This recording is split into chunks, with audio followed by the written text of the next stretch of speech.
Oiê, preciosos e preciosas, tão amadinhos do meu coração. Olha eu de volta aqui. Resolvi gravar as respostas das mensagens que eu recebo no e-mail, perguntinhas, né? Seria muito interessante que vocês fizessem perguntas relacionadas à jornada de vocês, viu?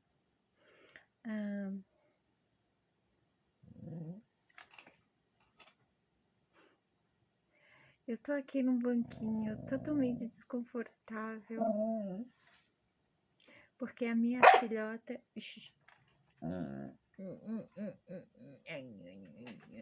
A minha filhota que cresceu, engordou, que é uma maravilha, está sentada na minha cadeira.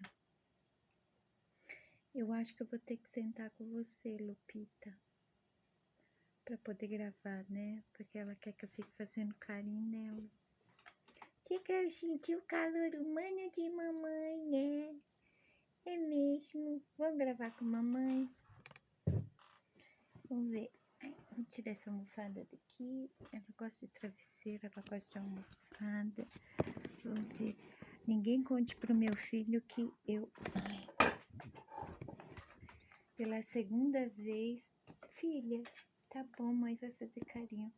Pela segunda vez eu derrubei o meu celular. Ainda bem que tava no suporte, porque ele caiu de cara no chão. Oi. Oi. Você já comeu, gorducha? Não pode comer de novo, não.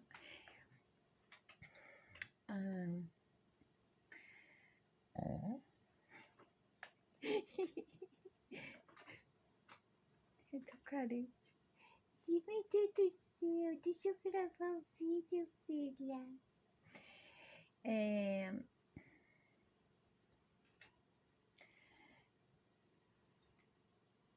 Eu tô meio atrapalhada para gravar os vídeos, porque até que enfim eu parei de procrastinar e tô fazendo uma limpeza lá no outro cômodo,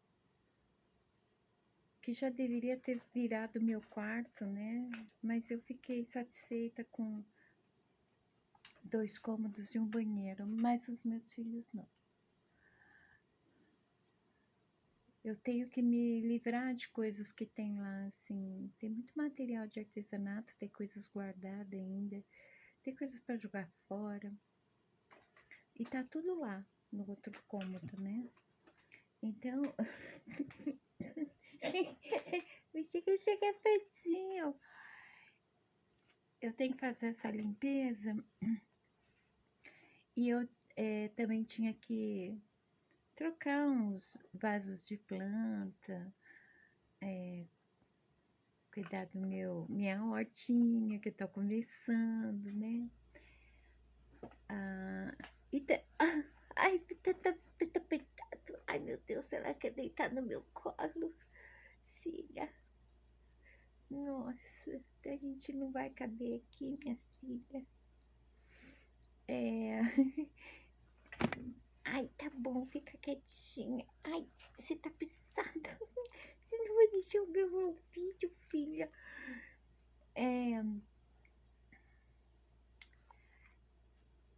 Eu já contei pra vocês que eu não fico dependendo da monetização do canal. Não quer dizer que seja esse o motivo que eu fique falando mal de anúncio, principalmente excesso de anúncio, tá? Vale lembrar que Shimada é formada em psicanálise clínica, né? Estuda muito inconsciente.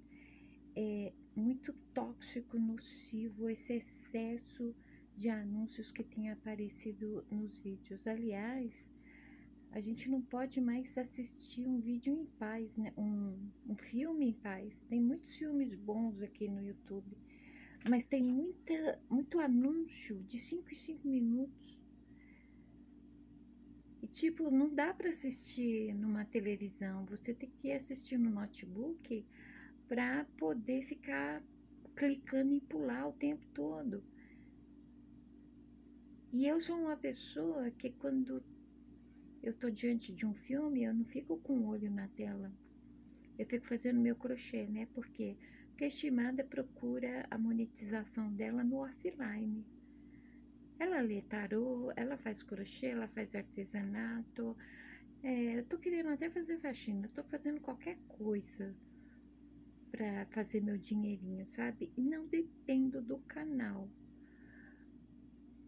Mas, é, esse é o motivo pelo qual eu... Filha, você tá acomodadinha. Ai, você vai me esmagar. Esse é o motivo pelo qual eu tô enrolada para fazer os vídeos, tá? Não é má vontade, não. É que eu sou aquele tipo de pessoa que quando eu começo a fazer uma coisa, daqui a pouco aparece outra e eu vou indo, simplesmente, né? Mas eu tô vendo a necessidade de abrir a sessão de membros, principalmente para Vitoreto. A Adriana ainda não me deu notícias, né, Adriana? Eu tô com saudade para começar. E a Lupita cresceu tanto que vocês não têm noção. Filha, ei, ei. Olha quem tá aqui. A Lupita, que linda, porque gostosa demais. Você quer aparecer? Ela quer aparecer, gente. Desculpa. É que tá na hora da gente nanar, né? Tem que esperar um pouquinho, tá bom? E não tem como eu fazer isso pelo WhatsApp, porque meu WhatsApp é para leitura. Eu só faço leitura de cartas, o oráculo, por videochamada. Eu não tenho condições nem de receber da minha casa para fazer leitura, nem para fazer iniciação, nem esse trabalho que eu faço aqui. É por isso que eu faço no canal, né? Faço virtual porque eu não tenho como fazer isso aqui em casa. Embora eu tenha umas pessoas offline que acaba que às vezes até na rua mesmo, né? Encontro com elas na rua e na rua mesmo a gente conversa, porque por aqui é assim. E a sessão de membros, ela tem, acho que, 3 valores de mensalidade. Eu vou ver como isso funciona direitinho. Vocês podem optar pelo valor mais baratinho, que não altera nada, tá? No conteúdo que vocês vão receber. E o conteúdo qual que é? A princípio, é lives, onde a gente vai conversar e vocês podem perguntar online sobre qualquer dúvida que vocês tiverem. Eu não tenho como fazer um vídeo, nem apresentar uma iniciação, porque para cada um é de um jeito. Cada um já está no nível. É que nem, por exemplo, a Vitoreto querendo a iniciação. Ela não se deu conta que ela já é iniciada. Conforme eu fui lendo os comentários dela, é que eu percebi que ela já é uma iniciada, né? Ela precisa simplesmente lembrar de algumas coisas que não está longe dela se lembrar, não. Tanto é que ela está fazendo a jornada dela, né? A jornada de autoconhecimento, ela não se limita aqui ao canal. Embora nós tenhamos aqui 9 passos, que são os primeiros 9 passos da jornada de autoconhecimento, ela já está num nível além que dispensa esses primeiros 9 passos, né? Não que ela não tenha que se autoconhecer. Então, deixa eu me preparar assim psicologicamente, terminar a limpeza lá do outro cômodo para abrir a sessão de membros e a gente poder conversar assim de modo direto. Não apenas as questões sobre iniciação, também aconselhamento, orientação dentro da psicanálise ou da espiritualidade, como vocês preferirem, tá bom? Então vamos responder as questões. Ai, eu posso pegar o mouse? Meu Deus, eu acho melhor eu sentar num banquinho aqui do lado para você pôr sua cabeça, Lupita. Peraí. Olha só como é que tá ficando esse vídeo doido. Ai. Complicado, né? Ponto, filha. Teta de mãe, colinho. Ponto. Teta. Filha. Ui, ui. Teta de... Ponto. Nossa, como você tá pesada, Lupita. Agora sim, podemos continuar. A primeira.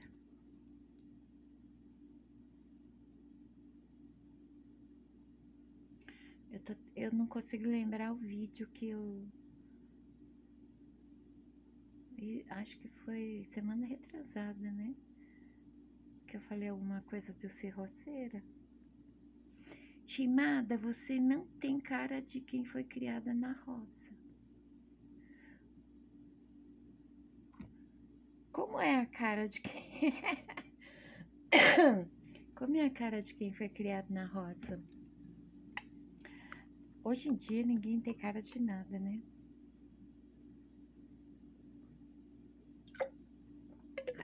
Inclusive não tem... A gente não sabe a cara de quem é polícia, quem é ladrão, quem é confiável, quem não é, né? Todo mundo tem a mesma cara hoje em dia.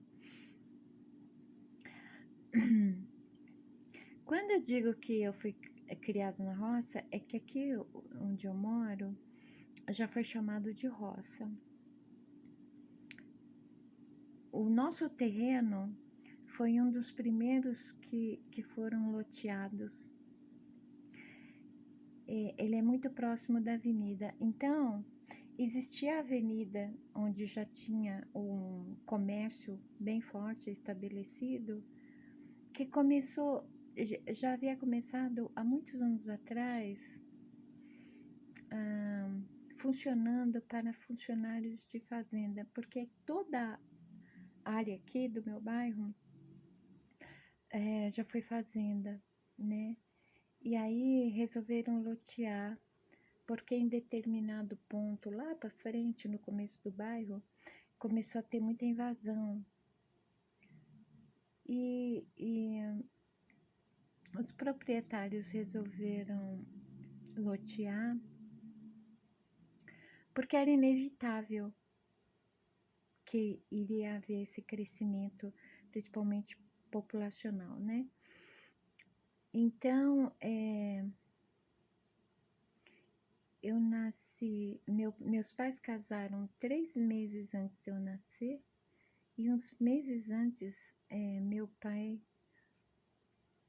deu entrada aqui nesse terreno e pediu para construir rapidinho 2 cômodos e um banheiro por causa do casamento que estava marcado.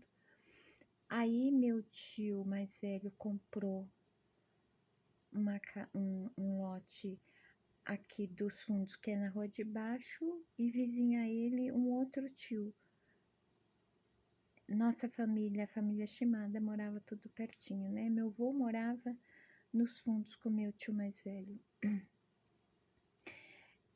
Então, assim, não só a nossa família, como nossos vizinhos, que são os primeiros moradores, vieram da roça. E com todo mundo veio os costumes da roça. Eu fui criada dentro dos costumes da roça, com esse contato com a natureza, com planta, com horta, com animais domésticos, com fogão a lenha, poço. Quando eu nasci não tinha saneamento básico. Era poço e luz de lampião, de lamparina. Nem vela tinha. Existia vela, mas haja vela, né? Então eu vi todo o crescimento do bairro. Embora meu pai ele tenha se adiantado um pouco, por exemplo, enquanto muitos ainda tinham banheiro do lado de fora da casa, o nosso banheiro já era dentro de casa. A questão do encanamento ele resolveu rapidinho. Ele colocou uma bomba de água no poço, jogando água para uma caixa d'água que ele colocou na laje. E fez todo um encanamento na cozinha, no banheiro, para quê? Para que minha mãe não precisasse mais puxar água do poço. Ela tinha a água dentro de casa na torneira. A maioria das casas não tinha isso porque não tinha saneamento básico. Aí ele mesmo criou o sistema de esgoto, né? E com o passar dos anos, veio o saneamento básico, energia elétrica e tudo foi modificando. Eu vi os primeiros postes de energia elétrica, que na época era de madeira ainda. Então, assim, ao longo da vida, eu tive que passar por algo que eu detesto, que foram mudanças. Eu tive que me adaptar várias vezes à realidade, porque ela foi mudando. Hoje, o meu bairro é uma potência aqui, né? Praticamente uma cidade. Tem o centro comercial é muito forte. Os imóveis aqui foram muito valorizados, né? Mas em mim e em muitos vizinhos, pelo que eu vejo, né? Essa criação da roça ainda está muito presente. Os velhos costumes que não são exatamente padrões, é como uma tradição. Essa coisa de vai acabar a bateria, deixa eu pausar. Não é fácil conseguir achar a tomada com o carregador, trocar de cabo com a cachorra no colo. Mas consegui. Até que foi rápido.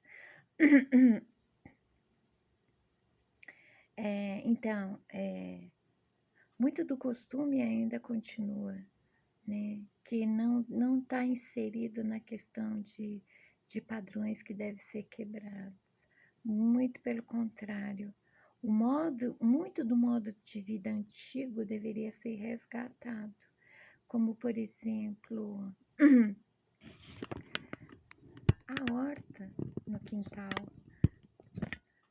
o filtro de barro, que é o tipo de filtragem de água mais eficiente que tem. Ainda mais nós aqui em São Paulo que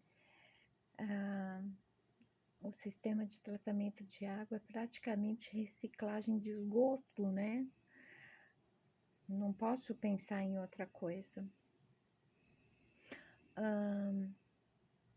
O uso de fogão a lenha ou fogão na área externa por causa, assim, por exemplo, muita gente não gosta de fritura dentro de casa, né? A casa fica impregnada de cheiro de óleo, né? Fora que a comidinha no fogão a lenha é outro nível. Economiza um gás danado. E o que tem muito aqui no nosso bairro que a gente acha pelas ruas, eu mesmo tô doida para ir amanhã na esquina pegar um monte de galho que caiu de uma árvore. Galho, sempre acha galho na rua, madeira que o pessoal dispensa na calçada. Fora que vende tronco de árvore, né, para fogão a lenha. Enfim, tem alguns costumes antigos que eles deveriam ser resgatados, principalmente porque o momento pede. tudo está muito caro, tudo está muito industrializado, processado, muito cheio de substância química, hormônio. A carne não é mais uma coisa saudável. Não estou falando porque eu sou vegetariana. O que é dado para os animais para eles crescerem, engordarem rápido, isso tudo causa danos para a nossa saúde. Se você parar para observar, por exemplo, os anúncios de TV, até mesmo aqui na plataforma, anúncios periódicos, determinados períodos do ano, de determinadas medicações, elas coincidem com o estado de um grupo grande de pessoas que apresentam sintomas que precisam daquela medicação. Aí tem coisa, sabe? E não é teoria de conspiração, não. Até o ovo, né, que os vegetarianos costumam ingerir, não dá para comer ovo. Eu como ovo, eu passo mal. Por quê? Porque eu sinto que tem hormônio no ovo, tem alguma química no ovo, no leite. Eu não tenho exatamente intolerância à lactose, porque eu fui criada tomando muito leite, principalmente direto da vaca, né? Na minha época, o leite era vendido em garrafa. Tinha um lugar aí que tinha vaca de ordenha e se vendia leite na garrafa. Hoje em dia, o leite ele vem todo cheio de processos, né?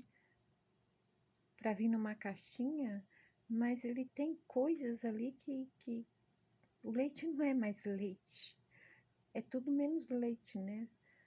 Porque faz mal, dá sintomas de intolerância à lactose. Mas como assim? Eu sempre tomei leite na minha vida, entende? Então, eu tenho levemente um sotaque de roceira, né? De caipira, que às vezes o pessoal confunde com mineiro, que vem do pessoal aqui, que convivia muito com a gente, meu pai, e isso foi sendo deixado porque, como eu era uma criança assim estranha, eu recebi um tipo de educação diferenciada dos meus pais, inclusive tive que fazer aulas de boas maneiras, né? Aí vai dar a impressão que eu não tenho cara de roceiro, mas eu sou com muito orgulho. Eu tive a oportunidade, assim, a dádiva de ter uma vida assim rural, rústica, simples, com muito contato com a natureza, com a terra. E eu sempre vou mencionar que eu sou roceira, tá bom? A educação contribuiu bastante para o meu comportamento, né? Eu já mencionei certa vez que eu parecia o Mowgli. Sabe aquele personagem da Disney, o Mowgli, o menino da floresta? Eu era o bicho do mato. Eu não tinha comportamento padrão das crianças. Isso era estranho, porque todo mundo que veio morar aqui veio da roça, veio com o mesmo modo de vida, o costume, né, rural. E as crianças eram educadas da mesma forma. E elas, consequentemente, tinham padrões de comportamento semelhantes por causa da mesma criação. Só que eu não funcionava comigo. Não, eu era diferente das outras crianças. Então eu precisei de um tipo de educação diferente. Aí, puberdade, eu tive que fazer aulas de boas maneiras, inclusive andando com livro na cabeça para aprender a andar, que nem uma moça. Porque eu andava tipo um moleque, às vezes como um animal mesmo, porque eu gostava muito de engatinhar, de pular igual sapo, eu imitava muitos gatos, eu virava muito cambalhota, uma mania de ir de um lugar para o outro em cambalhota, sabe? Era estranho. E aí eu precisei aprender boas maneiras para saber me comportar nos lugares, principalmente quando as pessoas chegavam perto, né? Eu era muito arisca, ainda sou, mas não tanto. Quando alguém se aproximava, eu escondia atrás da minha mãe ou do meu pai. Se alguém falasse comigo, eu me escondia e ficava assim, sempre desconfiada. E não tinha nada a ver com a personalidade dos meus pais, nosso modo de vida, nem nada. Eu nasci assim, mesmo estranha. E é claro que vocês vão ver essa pessoa estranha aqui, com todas as estranhezas dela. Ok? Obrigada pela tua mensagem. Viajei no tempo agora. A outra mensagem.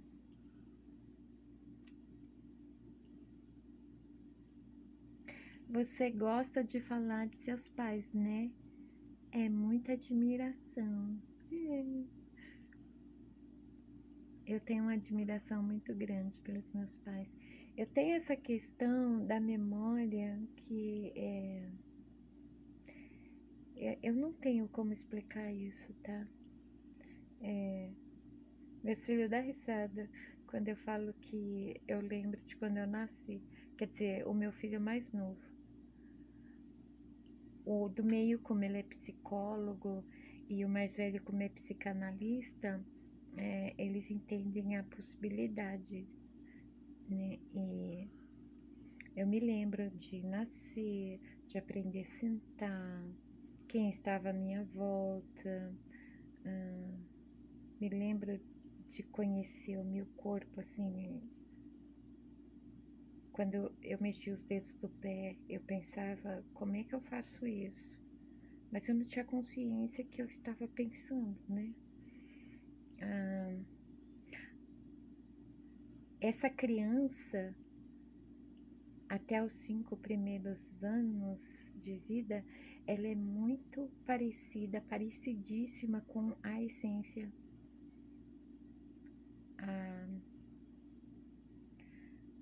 A consciência da essência é igual das crianças. Quando pensa, ela não pensa que está pensando, sabe assim? Então eu me lembro, quando eu nasci, a casa tinha aquela imagem, aquele cheiro, aquela sensação de ser nova. O terreno, ele tinha todas as características de recém-adquirido. Só a casa que estava prontinha e o quintal. Mas todo o resto do terreno estava cru ainda, né? Eu via a horta passando a existir. Toda vez que meu pai trazia galinha nova, galo, pato. Ai, eu amava os patos. Eu amo pato até hoje. Meu sonho ter um pato.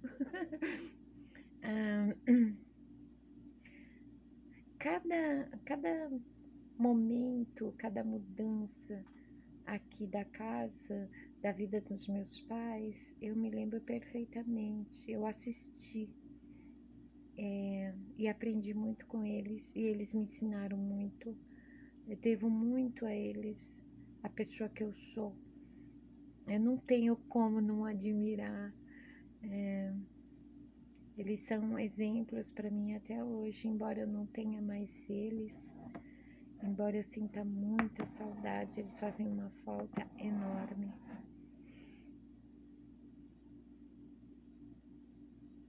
seria interessante se eles estivessem aqui hoje. Mas de alguma forma eles estão presentes aqui com tudo que eles me deram, de valores, de conceitos únicos. Tudo, absolutamente tudo que eu sou, tem grande influência dos meus pais. Eram pessoas assim brilhantes, muito criativos, muito inteligentes, constantemente se superando, indo além, acreditando, eram sonhadores. Não existia para eles a questão do ridículo, do absurdo. Não. Tudo é possível, você pode tudo que você quiser. E por acreditar nisso, eu cheguei aqui até hoje. E chegar aqui até hoje não precisa significar eu tenho uma mansão com piscina, uma quadra de tênis, o carro do ano, muito dinheiro do banco, não. Eu cheguei até aqui viva, com saúde, dominando perfeitamente minhas faculdades mentais, com meus filhos bem criados, encaminhados, e falando aqui com vocês. E se não fossem eles, eu não teria o que falar para vocês. A vida ensina, ensina, mas eles foram os meus primeiros mentores. Tem gente que se gaba, tem gente que fala muito o seu mentor, o meu mentor, o meu guardião. Não, os meus foram meus pais. Com certeza ainda eles são. Gratidão pela mensagem. Eu recebo a tua mensagem como um elogio a eles, porque sim, eles eram fantásticos, seres humanos incríveis. Muitas vezes eu me peguei pensando assim, como assim você é filha deles? Eu via eles tão grandes, tão incríveis, que como assim eu sou filha deles, né? Eu deveria no mínimo ser 1/3 do que eles são. Isso só até a adolescência, tá? Porque eu deveria ser o que eu nasci para ser. Eles sabiam disso. Havia muita sabedoria nos meus pais.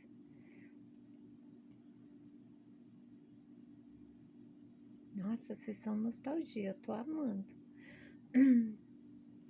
Tem uma pergunta junto com essa mensagem.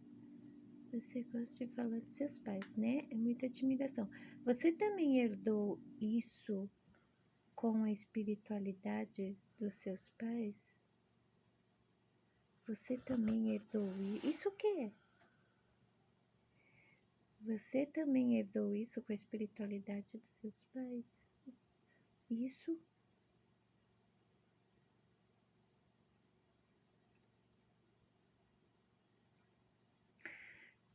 Ai, o meu traseiro tá ficando quadrado, que eu tô sentada no banco, porque a minha filha tá deitada na minha cadeira confortável, né, filhota? Meus pais e o meu avô japonês, eles tiveram uma grande influência na minha espiritualidade. Não existe casualidade e não existe contradição no mundo espiritual, né? Eu nasci com um propósito. Eu não viria para qualquer família. O meu avô, ele era um sacerdote budista. Ele me ensinou muito, não do budismo, mas da filosofia oriental. Meu avô não falava do budismo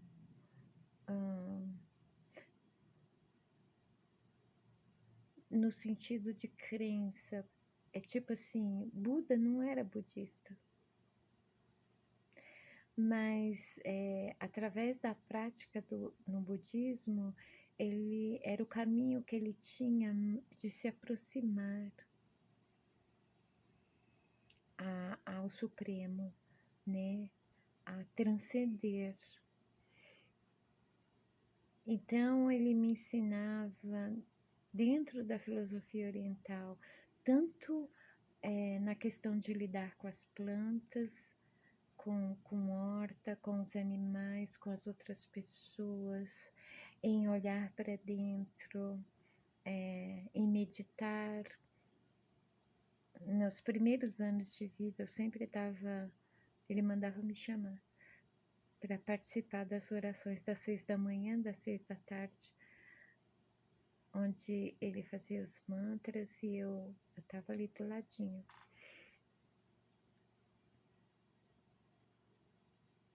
Ao mesmo tempo, ele contava muitas histórias de Okinawa, das guerras, ele falava muito das guerras, mas ele falava não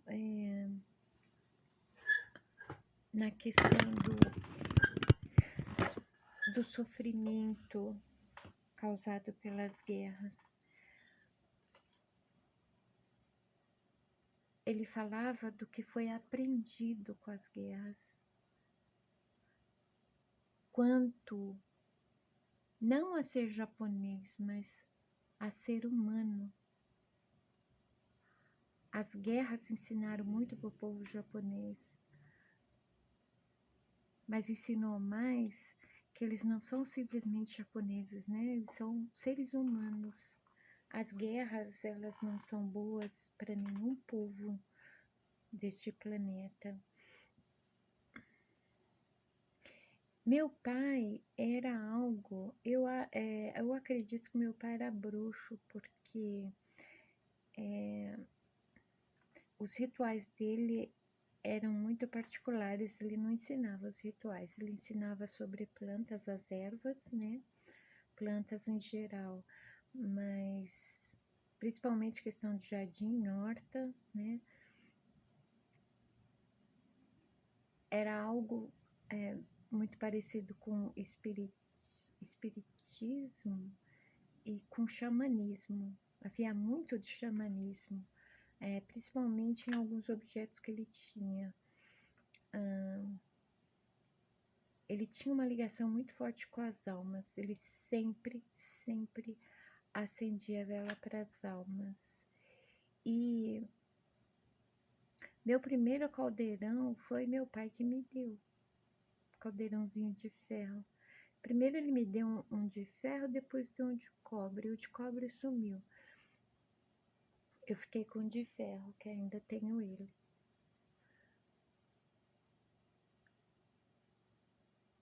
Ele também não me ensinava nada sobre religião. Ele falava sobre espiritualidade, ele não mencionava nome de orixás, entidades. O único culto que ele deixava explícito era Santa Rita de Cássia e Nossa Senhora Aparecida, mas ele não era católico, mas ele tinha uma ligação com essas santas católicas. Ele acreditava muito em Yeshua, não exatamente como salvador do mundo, né? Acreditava muito em Deus, ele mencionava o tempo todo Deus. E a minha mãe era algo assim meio confuso, porque ela nasceu budista. No final lá, acho que foi no final da Segunda Guerra, a família dela e todos os outros japoneses tiveram que abandonar a religião oficial deles e se converter ao catolicismo. Ela chegou a ser filha de Maria enquanto morava lá na roça. E quando eu era pequena, acho que foi antes de ir para a escola, ela se converteu em igreja evangélica, onde ela ficou até o final da vida dela, mas ela não era carola, sabe? Ela não era fanática, não. Tanto é que eu não me lembro dela ficar mencionando Yeshua. Ela também sempre falava Deus, Deus.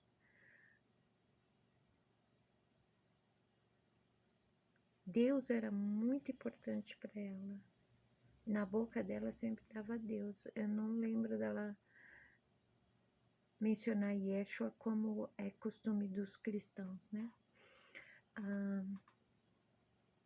Ela nunca recriminou o modo como eu me desenvolvi dentro da espiritualidade. Tanto é que ela só me dava sossego enquanto eu estava trabalhando para a espiritualidade. Isso começou no final da puberdade. Eu comecei muito cedo a trabalhar com espiritualidade. Haviam pessoas que vinham aqui falar comigo, né? Às vezes eu tinha que ir na casa de algumas pessoas. Às vezes eu tinha que ir em igrejas, né? Porque até, deixa eu ver, eu estava para fazer 6 anos quando ela se converteu e ela me levou na marra. Eu estive por anos ali dentro, sem pertencer ali dentro. Eu simplesmente estava ali, eu não acreditava em nada do que era ensinado ali. Ali que eu estudei muito a Bíblia, né? Aí quando eu percebi que a teologia lá não era a oficial, deixei também. Toda a minha família, ela é muito eclética. É que nem a família que eu criei, né?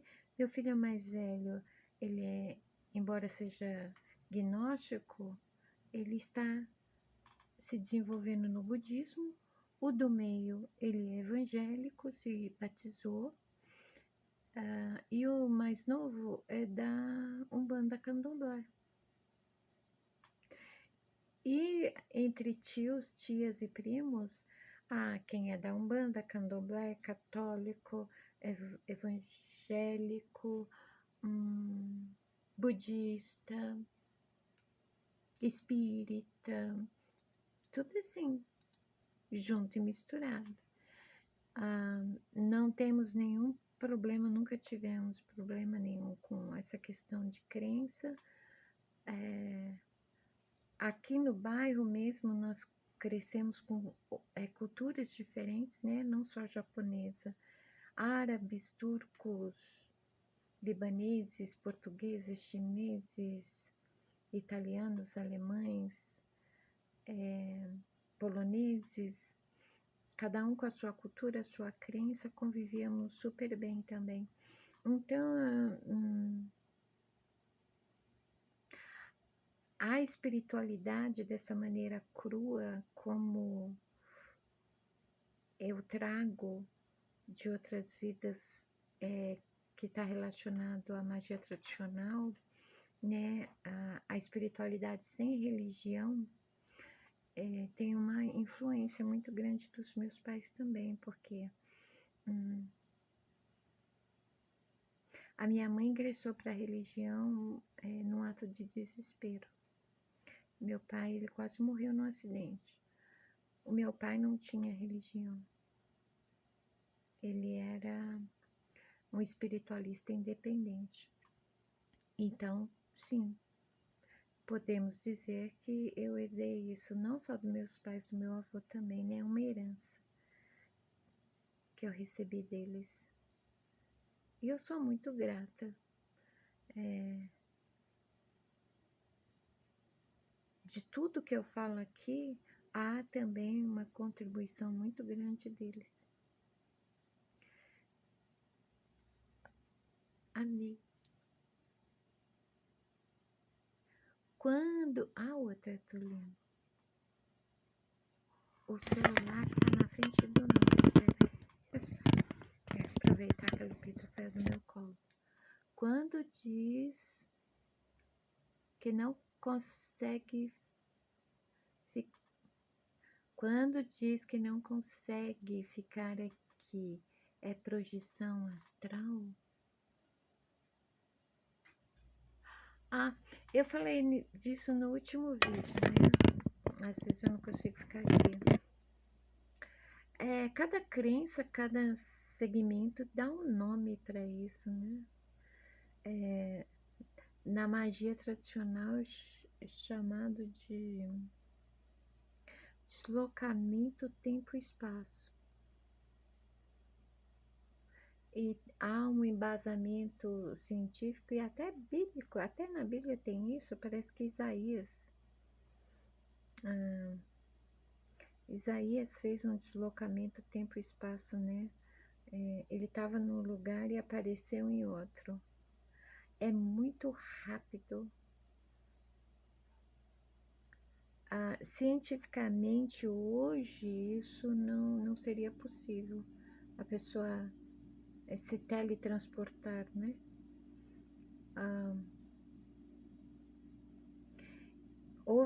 Houveram ocasiões em que a impressão foi que aconteceu isso, né? Não foi teletransporte, é o deslocamento tempo e espaço que dura uma fração de segundo, só que eu vou e não fico, eu volto. Muito rápido, numa fração de milésimos de segundo. Certa vez eu namorava com meu ex-marido. A gente tinha discutido e eu fui orar. Pedir para papai, para a espiritualidade, tirar toda a possibilidade de eu gerar mágoa, rancor, raiva dele, que eu tivesse a compreensão, a capacidade de compreender aquela situação. Eu era muito jovem e eu precisava da sabedoria de papai para atravessar aquele momento. E enquanto eu fazia a oração, ele estava dormindo no sofá da sala da casa dele, e ele disse que quando ele virou, ele foi virar, ele abriu os olhos, ele me viu ajoelhada do lado dele. E quando eu perguntei em que horário foi exatamente o mesmo horário que eu estava orando, né? Também teve uma circunstância com uma inquilina minha. A falar a verdade, eu nunca senti tanto ódio de alguém como eu senti daquela inquilina. A primeira inquilina que eu tive na vida foi a pior experiência da minha vida. Como aquela mulher me irritava, me fazia passar raiva, até que um dia a mancada que ela deu foi tão grande com a conta de água, as coisas que ela falou, o modo como ela era descarada, assim, sabe a pessoa que gosta de passar a perna nos outros, enganar os outros? Eu não suporto isso. Ainda mais a pessoa estando no meu próprio terreno, né? Eu senti tanto ódio, mas tanto ódio, que isso foi após uma discussão com ela.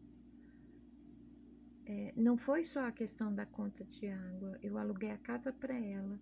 E em menos de uma semana tinha uma filha com 4 netos e mais um na barriga da filha. Passado mais uma semana, tinha outra filha morando lá. Em quase um mês, tinha mais um filho. E várias quebras de contrato de aluguel, né? Então foi muito ódio que eu senti. A gente discutiu, eu fui para casa e eu senti no ódio, assim, eu tava tentando me controlar, eu tava parecendo uma fera mesmo. Literalmente. Ódio que só faltou eu espumar pela boca. Daqui a pouco a gente ouviu, eu e meus filhos, ouvimos ela gritando pelo quintal. Ah, socorro, meu Deus! Santa Maria me ajuda, Jesus, Maria José. Eu corri lá para ver o que aconteceu, né? Apesar do ódio que eu estava sentindo. Aí ela falou, tem uma mulher lá. E eu entrei na sala para ver as almofadas que estavam no sofá, estava tudo jogada, porque ela estava cochilando no sofá. Parece que naquela casa o sofá nunca pode estar naquele lugar exato e as pessoas não podem deitar para dormir quando discutem com a chamada. O sofá dela estava exatamente no mesmo lugar que o sofá do meu ex-marido ficava. E ela também estava cochilando. Estranho, né? Eu vou estudar isso. Tem relação, sim. Tem relação. O lugar que está dormindo, o sono e a discussão antes. Ela disse que viu, né? Em resumo, ela viu uma mulher flutuando no canto da sala. Ela tinha um cabelo preto comprido.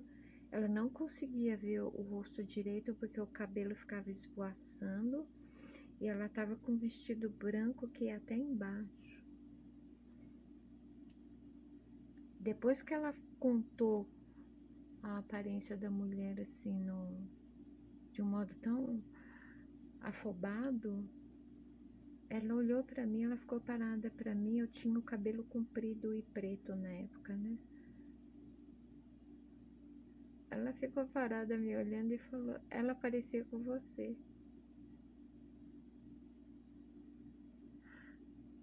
Eu falei que ela precisava descansar, que ela estava cansada e falando muita besteira, e voltei para casa, mas de alguma forma era eu, sim. E é papo de doido? Tanto faz, gente. Tem coisas que a gente não pode explicar. Eu falo só do que eu comprovei através da experimentação, vivendo. Eu não vou afirmar algo que eu não experimentei. Não é à toa todos esses temas aqui no canal, inclusive de espiritualidade, que foi um território que eu andei muito, né? Então, assim, quando eu não tô aqui, eu não uso esses termos do esoterismo, tá? É projeção astral, viagem astral. Não, é deslocamento, tempo, espaço. É muito rápido. Normalmente isso acontece porque eu tô pegando informação em algum lugar e esse lugar não é muito perto daqui, né? Ou de alguma pessoa. É o que acontece quando eu tô fazendo minhas leituras de tarô. Eu faço atendimento por videochamada. Dependendo do que eu vejo, eu preciso captar a energia correspondente àquilo que eu tô vendo. Eu preciso viajar na linha do tempo do meu consulente. Eu saio daqui um pouco, assim.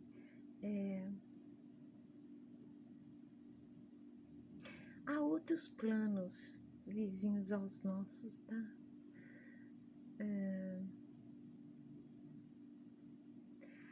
O aqui e o agora tem muitos lugares. Fora do aqui e agora só tem passado e futuro.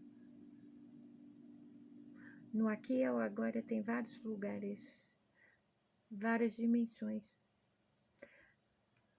Dependendo a frequência que você tá, você não consegue ficar só no plano físico. O teu corpo tá no plano físico, ele está preso ao plano físico porque pertence ao plano físico. Eu, a essência, não sou daqui. É óbvio que eu não saio do corpo e fico passeando por aí. A essência está presa dentro do corpo. Não tem isso da essência ela sair do corpo como alguém que sai do próprio carro e vai andar na calçada, não.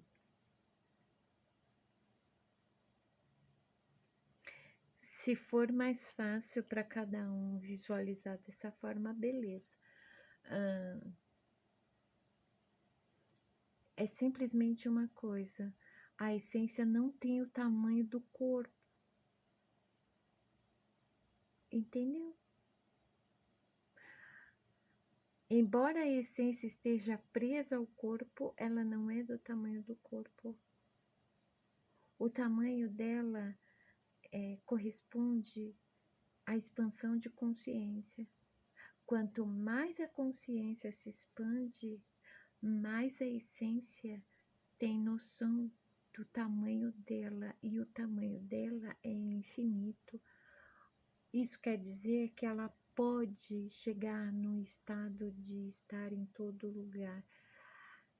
Aí é o ápice da individuação, quando você é um com todo e tudo está em você, o todo está em você e você é o todo. A integração, não existe mais o eu. Não existe mais o eu. Você está aqui e está em todo lugar. É como você jogar uma gota de água no oceano. Você pode pegar a gota de volta. A gota do oceano é o oceano. E o oceano é a gota. Joga a gota de volta no oceano e vai continuar sendo a gota é o oceano é a gota, entende? Então acontece assim,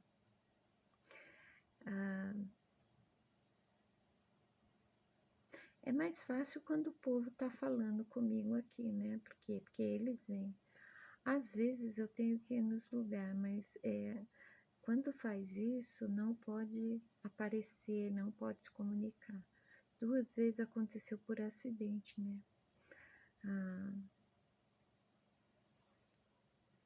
É como piscar.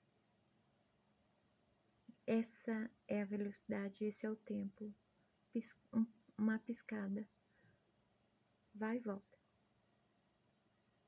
É mais rápido que isso. Mas não é o cérebro que faz isso, não é o corpo que faz isso, é a essência.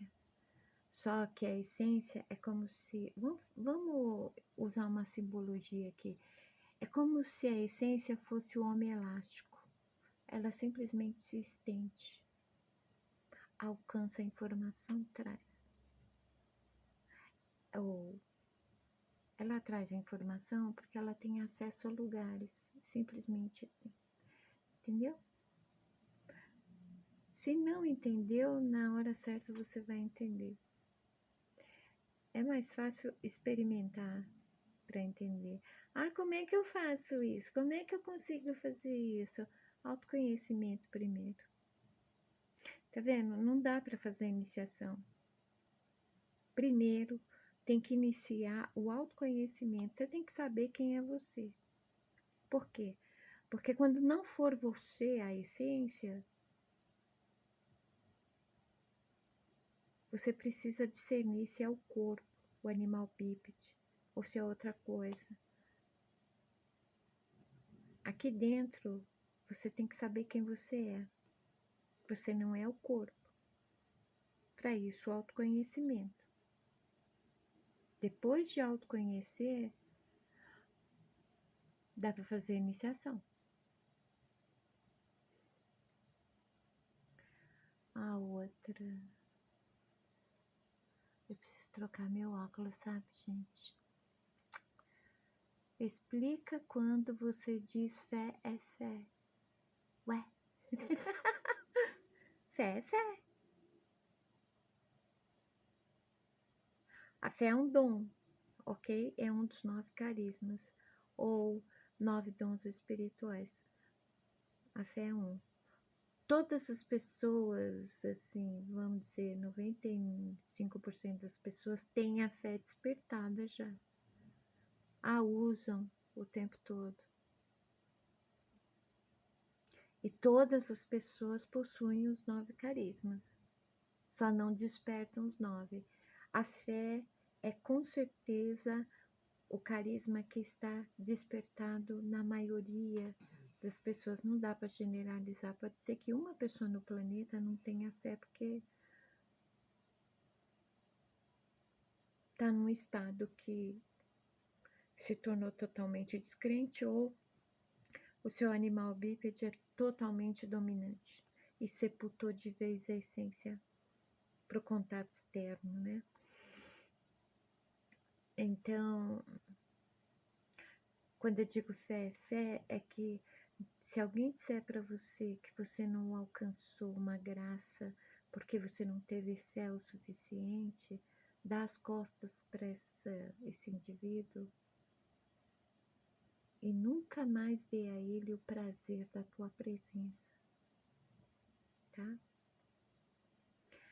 Se a fé é do tamanho de um grão de mostarda move montanhas, se você desejar, você move o mundo. Desejar tendo fé é potencializar a tua fé. Só que não importa o teu nível de fé, o quanto de fé você tem, até onde a tua fé vai. Ela é poderosa.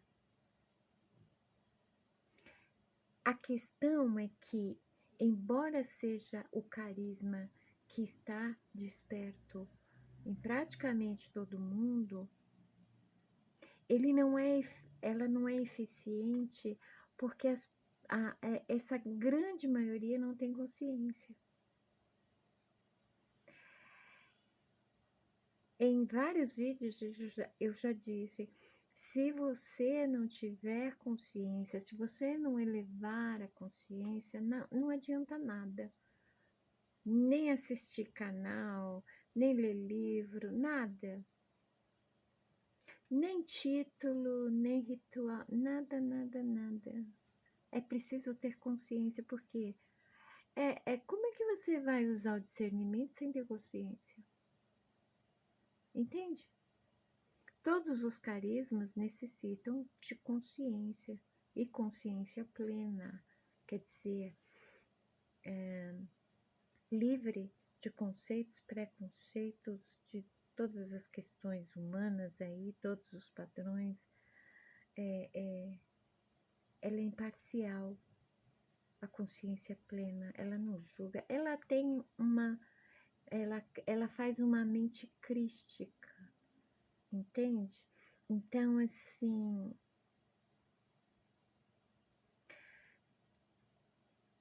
sem usar a fé, sem ter a consciência, pode fazer com que aquilo que você quer mover não se mova por falta de consciência. E essa falta de consciência acontece porque não tem quem ensine. Há muita gente que sinaliza a fé. Você tem fé, você precisa de fé, você tem que usar a fé, mas não ensina o que é fé. Se não ensinar o que é fé, você não vai ter consciência da fé. É que nem está escrito na Bíblia. A fé sem obras é morta. Não é fazer uma oração pedindo, implorando. Não é um estado de súplica. Não é cruzar os dedos e eu desejo, eu desejo, eu desejo. Não. A fé é agir, é o movimento. É o firme fundamento das coisas que não se vê, mas se espera. Eu não vejo o resultado, mas eu vou trabalhar para aquele resultado, isso é fé. Fé não é esperar cair do céu no seu colo. é se mover, fazer acontecer, porque eu acredito que isso vai dar certo, então vai dar certo. Isso é fé. Mas você precisa elevar isso à consciência. Fé é você sentir medo de investir, sentir medo de ir, mas você vai com medo mesmo. Fé não é esperar pelo visar, focar no resultado, mas no processo. O crescimento está no processo.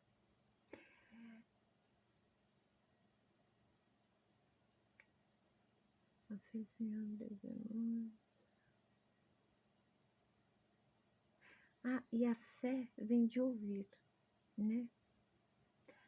Aonde que você está ouvindo para alimentar a tua fé? Se você ficar ouvindo um monte de coisa aleatória, um monte de salada mista, um monte de crenças diferentes, ou todo o cruzamento de tudo que é crença numa coisa só, você vai alimentar a tua confusão, não tua fé. A fé é algo muito pessoal. Ela não tem influência externa. É uma coisa que você sente, tá ligada à tua intuição, tá ligada à comunicação sua com o papai. Ele coloca no teu coração, ó, por aqui, segue reto. E você simplesmente vai independente da opinião alheia. Isso é fé. Fé é fé. Não tem fé pouca nem fé muita. Não tem. Você não alcançou tua graça por falta de fé, tá? Você tem fé, você só não tem consciência dela. Precisa ter a consciência. Porque como que você vai usar os seus dons, os seus carismas sem consciência? Existe alguém que use discernimento sem consciência? Não, tá? Não. Existe alguém que possa usar o dom dos mistérios da ciência e do conhecimento da ciência e dos mistérios sem consciência? Não. Fé, fé. Vamos terminar com a última? Tem mais, mas já foi muito tempo de vídeo. Transcender as palavras. As palavras são o meio e não o fim. Eita, nós! Pro final do vídeo, questão de vídeo, transcender isso é da filosofia oriental, tá? Transcender as palavras são o meio e não o fim. As palavras são o meio e não o fim.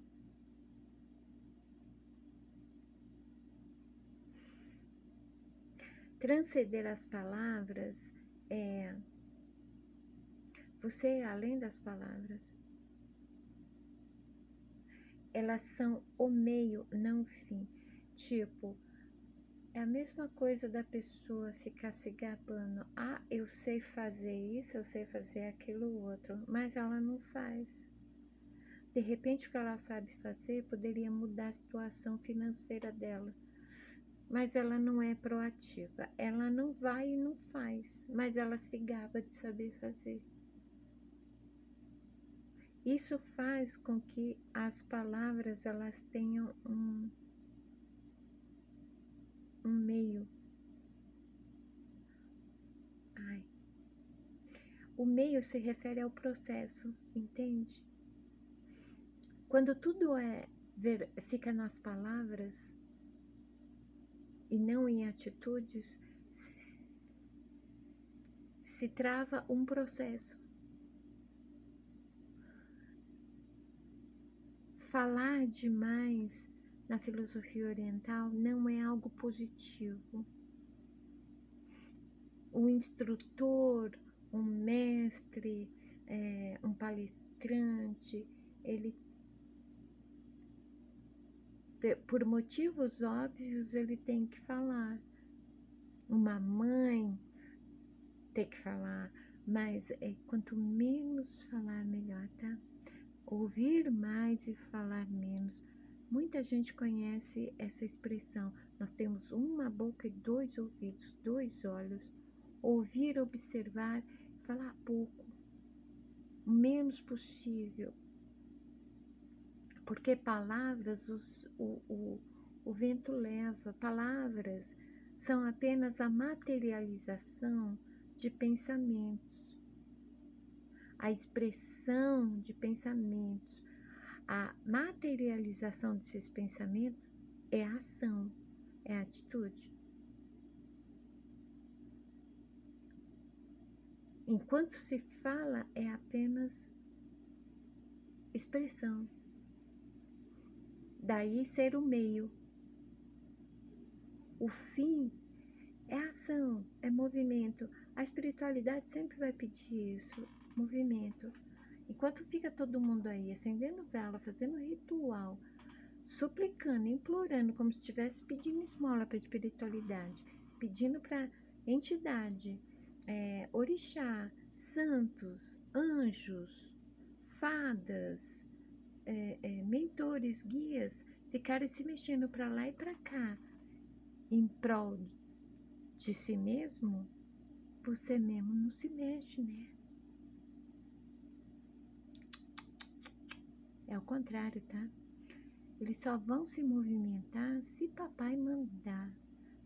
Dará ordem a teu respeito. Quem tem que se mexer é você. Quem tem que se mexer é você. Para de achar que se envolver com a espiritualidade é ficar dando ordem para a espiritualidade. Não é não, viu? É obedecer. Vai encarar? A espiritualidade, papai, dá ordem e você seguir. Se você precisar da providência de vida, papai dá ordem para a espiritualidade trabalhar a teu favor. Você não manda em ninguém, não. Presta atenção. Espero que vocês tenham gostado, conhecido um pouquinho mais de Shimada. Desculpa o vídeo longo com tanta futilidade, né? Espero que nas entrelinhas vocês tenham encontrado algo agradável ao coraçãozinho de vocês, tá bom? Gratidão. Obrigada por ter assistido até aqui. Gratidão por estarem aqui neste canal. Esse canal só existe por causa de vocês, tá? Não é por minha causa, não. Por minha causa, eu estaria fazendo crochê, assistindo filme de terror. Sim, Shimada tem muitas opções na vida. Mas sabe por que Shimada tá aqui? Papai ama vocês assim de um modo inexplicável. Como é que eu não vou obedecer ele? Entende? Papai ama vocês profundamente. Papai quer vocês de volta. Vocês são filhos dele. Aí quando ele manda eu vim falar com vocês, qualquer coisa que for, eu venho falar. Ah, papai mandou responder essas perguntas, papai pediu para mim responder as pessoas que se comunicam comigo por e-mail, né? Pediu para mim dar a devida atenção, porque vocês não são qualquer um, então eu tô aqui. Desculpa o tempo de vídeo, tá bom? Eu vou aprender a falar menos tempo. Fiquem bem. Até o próximo vídeo. Beijos na alma.